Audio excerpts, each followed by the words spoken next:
kujistiri wakati wako katika hiyo kazi. Vile vile tumepokea silaha za kutosha, silaha za kisasa zikiwemo zana za kukabiliana na adui, zikiwemo zana za kutumia wakati maafisa wetu wanakabiliana na magaidi katika operesheni ardhini, na vile vile tumeanza sasa kupokea zana za kusaidia katika kukabiliana na magaidi angani, ikiwemo magari ya angani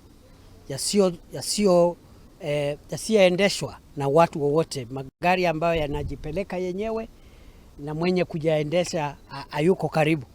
Na hayo magari vile vile yako na mabomu ya kuweza kutekeleza ile kazi ambao imeamrishwa itekelezwe dhidi ya watu ambao ni hatari kwa usalama wa taifa letu la Kenya.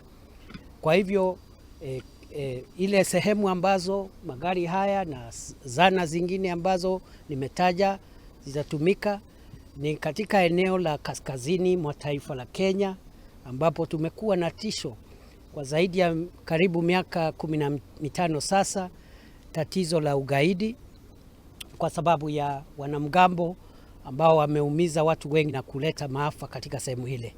Vile vile hapa pwani, sehemu yetu ambayo ni sehemu nzuri ya Lamu hapa, katika sehemu ya msitu wa Boni, vile vile magaidi wameumiza watu wengi katika ile sehemu, na vile vile katika kaskazini mwa bonde la Ufa ambapo magaidi